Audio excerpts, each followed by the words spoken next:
Hello everybody. मैं models के अगले वीडियो में आप सबके सामने उपस्थित हूँ। मॉडल के कड़ी में मैं अब तक जो पढ़ाता हुआ आया हूँ वह है can, could, may, might, will. Will तक मैं कवर कर चुका। मैं आज वुड को कवर करने जा रहा हूँ। तो वुड जो है, सबसे पहले मैं बता दूं कि वुड जो है विल का पास्ट टेंस है। विल का पास्ट टेंस वुड होता है। जब हम देखते हैं डायरेक्ट नरेशन, इनडायरेक्ट नरेशन, तो डायरेक्ट नरेशन से इनडायरेक्ट में जब चेंज करते हैं और रिपोर्टिंग में अगर पास्ट टेंस होता है तो विल या शैल इनडायरेक्ट नरेशन में जाकर के वो रिपोर्टेड स्पीच पार्ट के अंदर वो वुड हो जाता है। विल और शुड दोनों ही सब्जेक्ट के हिसाब से वो विल वुड में बदल जाता है। ठीक है, तो मैं सबसे पहले पहला यूज जो मैं बताने जा रहा हूँ वो इसी संबंध में बताने जा रहा हूँ कि would. Rule number 1, would is the past tense of will. Would is the past tense of will. will का past tense would होता है। ठीक है, तो हम देखते हैं कि इसका एग्जाम्पल क्या होता है। एग्जाम्पल में जब हम नरेशन में देखते हैं कि रिपोर्टिंग में पास्ट टेंस होता है और रिपोर्टिंग स्पीच पार्ट के अंदर अगर विल या शैल का प्रयोग होता है तो इनडायरेक्ट में जाने के बाद सब्जेक्ट के हिसाब से वो वुड में बदल जाता है। ठीक है, तो देखते हैं। Ramu said, comma divided comma start, I shall go tomorrow. I shall go tomorrow। ठीक है, रामू ने कहा मैं कल जाऊंगा। रामू ने कहा मैं कल जाऊंगा। रामू से I shall go tomorrow। अब इसको इनडायरेक्ट में जब चेंज करेंगे तो क्या हो जाएगा? Ramu said that।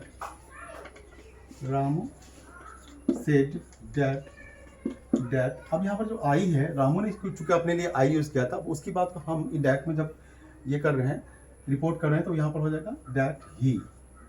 और यहाँ ही के साथ विल लगता तो विल का past tense would. He would go next day या फॉलोइंग डे, दोनों में चेंज होता है। तो ये पहला रूल आपने देखा कि विल का पास्ट टेंस वुड होता है। ठीक है, second use, rule number 2। Rule number 2 में हम देखते हैं जब हम पोलाइट या हम्बल रिक्वेस्ट करते हैं, जब हम किसी से विनतीपूर्वक आग्रह करते हैं, विनतीपूर्वक आग्रह जब करते हैं तो वुड का प्रयोग करते हैं। तो देखते हैं, would is used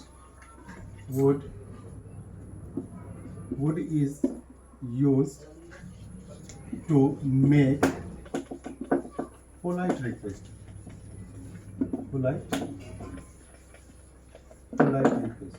polite request करना होता है। ठीक है, तो उसमें हम वुड का प्रयोग करते हैं। एग्जाम्पल के तौर पर, would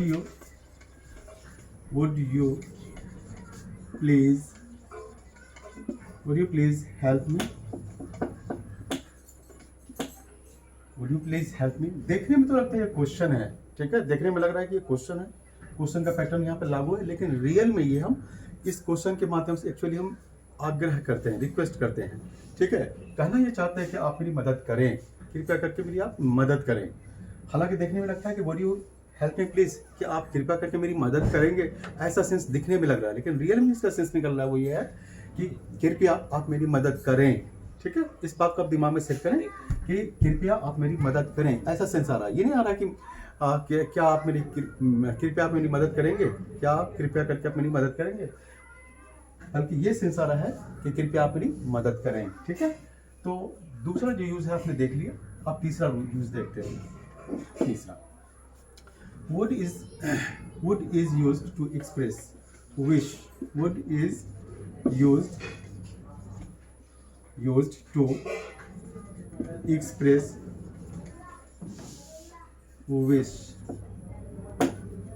wish को एक्सप्रेस करने के लिए would का प्रयोग होता है। ठीक है, जब हम विश को हम एक्सप्रेस करते हैं तो किसका प्रयोग करते हैं? जब हम विश एक्सप्रेस करते हैं तो वुड का इस्तेमाल करते हैं। उदाहरण के लिए, विश का मतलब इच्छा या इरादा। विश या इच्छा या आकांक्षा को जब हम एक्सप्रेस करते हैं, व्यक्त करते हैं, तो वुड का प्रयोग करते हैं।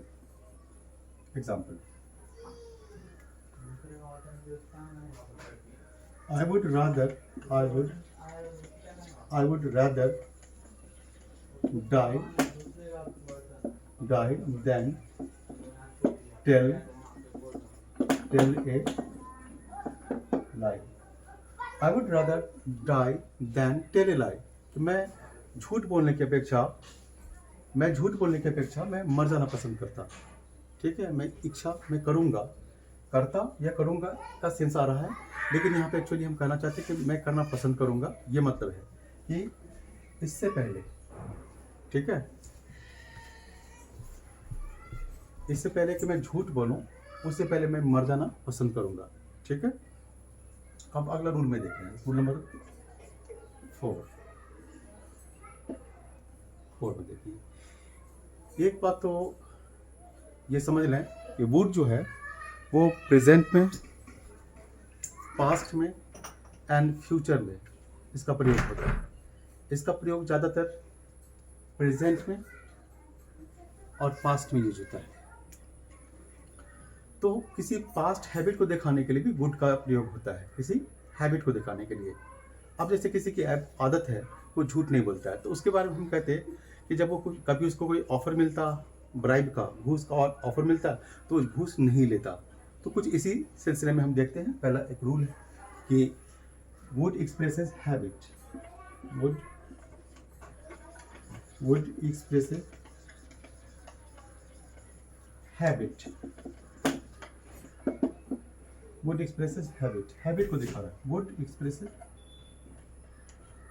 वुड एक्सप्रेसेस हैबिट, वुड जो है किसी आदत को, किसी हैबिट को दिखाता है। जैसे मान लीजिए कि श्याम नाम का या रामू नाम का कोई आदमी है, कोई ऑफिसर है, और उसको किसी आदमी जो अनलॉफुल एक्टिविटी में शामिल था वो पकड़ा गया और वो घूस देना चाहता है, लेकिन वो जो ऑफिसर है वो घूस नहीं लेते, नहीं आदत है उनकी लेने की, नहीं लेते, नहीं लेंगे। ठीक है, तो अगर हम उनकी बात को हम बता रहे हैं कि कभी ऐसा हुआ था कि वो नहीं लेते, उनको ऑफर किया जाता और वो घूस नहीं लेते, उनको ऑफर किया जाता और वो घूस नहीं लेते, ऐसा सेंस अगर हो तो उसमें हम हैबिट, एक्चुअली वहाँ हैबिट झलकता है, तो उस हैबिट के लिए वुड का प्रयोग करते हैं। एग्जाम्पल बताओ आपको, example, he would not accept bribe, वो घूस नहीं लेते। कि अगर उनको घूस दिया जाता, ब्राइब ऑफर किया जाता, तो वो एक्सेप्ट नहीं करते। घूस के ऑफर को, यानी ब्राइब के ऑफर को वो एक्सेप्ट नहीं करते। तो ये उनकी हैबिट को झलकाता है, दिखाता है। ठीक है, तो ये तो हैबिट की बात। अब ये कहेंगे कि कौन सी हैबिट, प्रेजेंट की हैबिट या पास्ट की हैबिट, तो रेफर कर रहा है ये पास्ट की हैबिट को, ये ऐसी उनकी आदत थी। तो आदत के बारे में कहा जाता है कि ओल्ड हैबिट डाई हार्ड, जो पुरानी आदत होती जल्दी जाती नहीं है। तो किसी को अगर ऐसी आदत थी कि वो ब्राइब नहीं लेते, तो अचानक ऐसा नहीं कि ओवरनाइट, रातों रात वो बदल जाएगा, ऐसा भी नहीं होता है।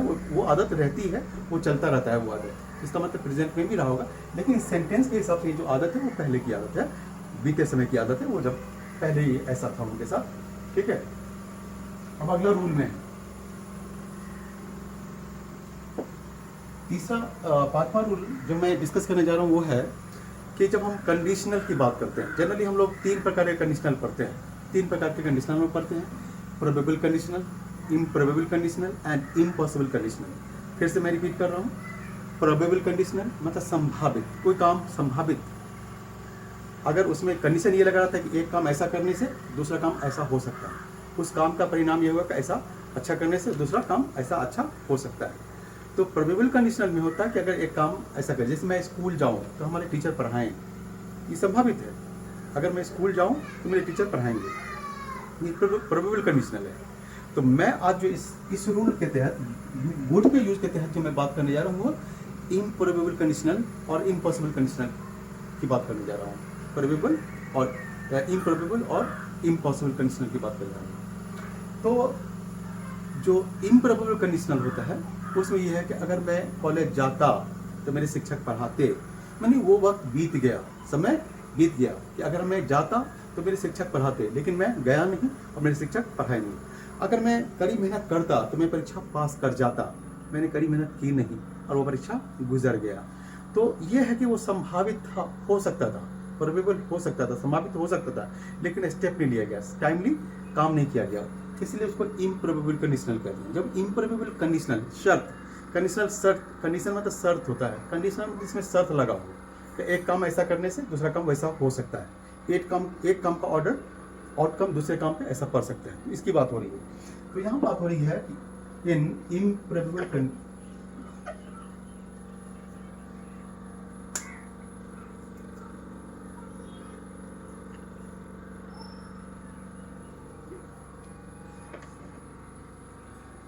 Marker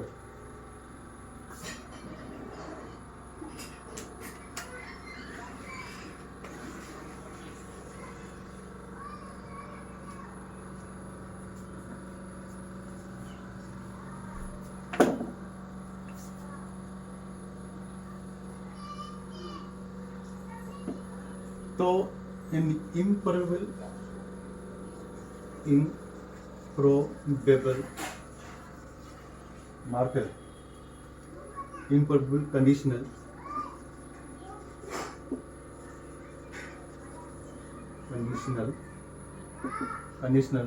would is used,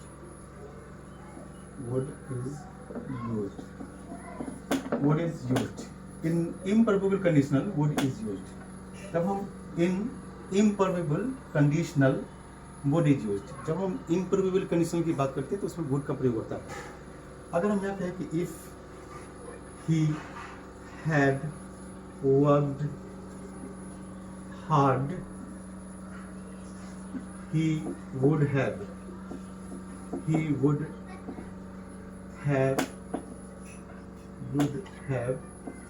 passed, अगर वो कड़ी मेहनत करता, if he had worked hard he would have passed,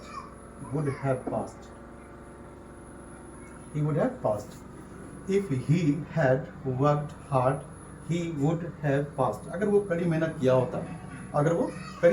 होता तो वो पास कर जाता, तो कड़ी मेहनत उसने की नहीं, वो वक्त गुजर गया और वो समय गुजर जाने के कारण वो पास नहीं किया, he would have passed। Okay, अब इसमें इसी का अगला जो होता है छठा में है कि अगर इम्पॉसिबल कंडीशनल होता है, ठीक है, तो जैसे कि हम कहते हैं अगर मैं चिड़िया होता तो मैं आसमान में उड़ता, तो मैं तो चिड़िया हूँ नहीं, ये इम्पॉसिबल बात है। मैं I am born in human being, मैं चिड़िया नहीं हो सकता, I can not be A bird, मैं बर्ड नहीं हो सकता, चिड़िया नहीं हो सकता हूँ, तो ये इम्पॉसिबल बात हो गई। लेकिन उसमें हम ऐसा कहते हैं, ऐसा विश करते हैं कि अगर मैं चिड़िया होता तो मैं आसमान में उड़ता।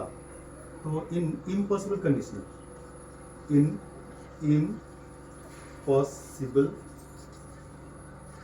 इम्पॉसिबल कंडीशनल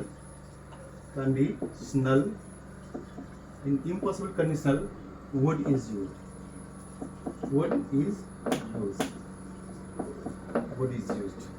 इम्पॉसिबल कंडीशनल में भी would का प्रयोग होता है। इन impossible conditional would is used, जो कोई असंभव सी बात है कि होगा, तो होने के असंभव होने को, किसी काम के असंभव होने को जब दर्शाया जाता है तो ऐसे में हाँ would का प्रयोग होता है। उदाहरण के लिए if I were, impossible conditional में ना आई के साथ, यू के साथ, ही के साथ, सबके साथ वेयर ही लगता है, क्योंकि ये सपोजिशन है, ये एक विश है, इच्छा है, तो हम सपोजिशन के लिए, विश करने के लिए हम वेयर का प्रयोग करते हैं, चाहे सब्जेक्ट कोई भी हो, फर्स्ट पर्सन सिंगुलर नंबर हो, प्लूरल नंबर हो, सेकंड पर्सन सिंगुलर नंबर हो, प्लूरल नंबर में हो, you third person singular number में हो, ही सी इट, या प्लूरल नंबर में दे हो, जितने भी सब्जेक्ट होंगे सबके साथ वेयर ही लगेगा, क्योंकि हम सपोज कर रहे हैं, ये सपोजिशन है।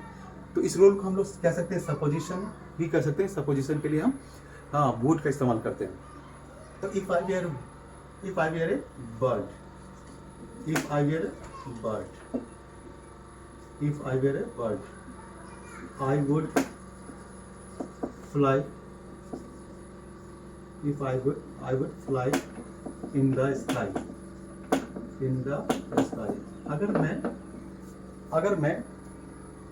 अगर मैं चिड़िया होता तो मैं आसमान में उड़ता। ओके, तो that's the end of this video. Thanks, have a nice day. अगर मेरे वीडियो पसंद आते हैं तो कृपया इसे लाइक करें, सब्सक्राइब करें। थैंक्स।